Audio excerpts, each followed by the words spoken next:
สบายดีเนาะวันนี้มาอยู่แถวคลองเมืองเนาะคลองเมืองอยู่แถวอ่า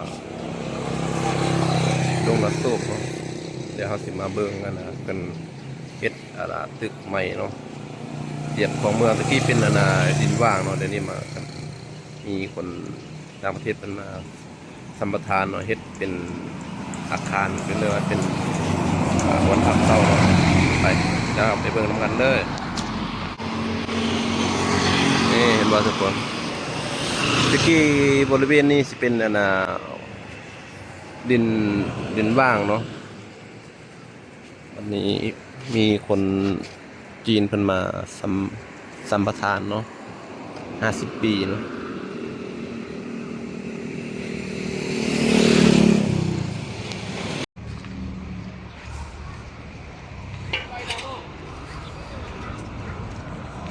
อันนี้เขาทางอยู่ทางบางใหม่เนาะบ่ตึกตัวนี้แม่นมีจากสันตัวนี้1 2 3 4 5เนาะ5สันตัวนี้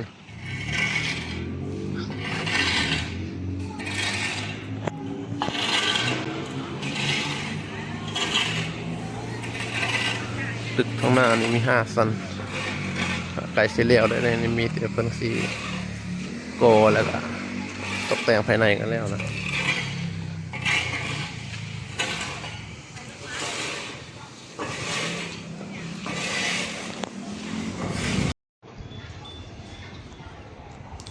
นั้นน่าจะเป็นอพาร์ตเมนต์เนาะตอนนั้นเนาะบอกโอ้จำไม่หมดเลย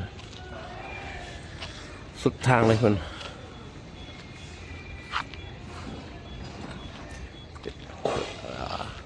ตามข้อมูลเป็นว่านี่สัมปทาน50 ปีสั่นแต่สามารถต่อได้อีกเนาะ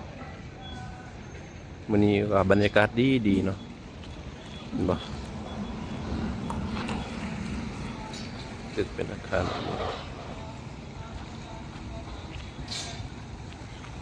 นอกฟ้าคนงานเป็นคนลายเป็นคนพม่าเนาะคนมาเฮ็ดเวียกนี่เนาะ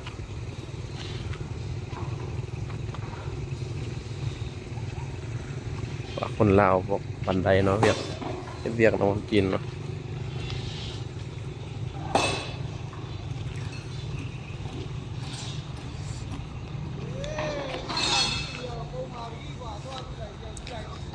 อันนี้น่าสิต่อตื้มได้นี่เรื่องตำเคนก็ฮู้เลยเนาะ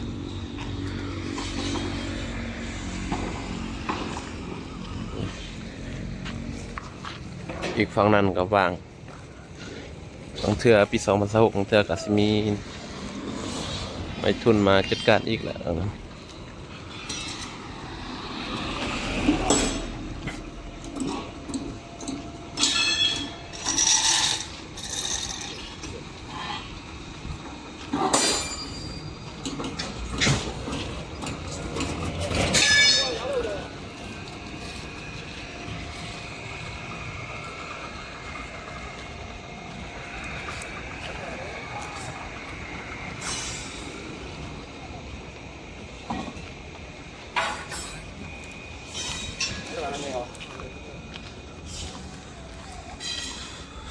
อันนี้เป็นกำลังต่อเติมอีกเนาะตัวนี้เนาะให้เบิ่งข่าวๆเด้อนี่อ๋อยาวเจี๊ยบเลยต้อง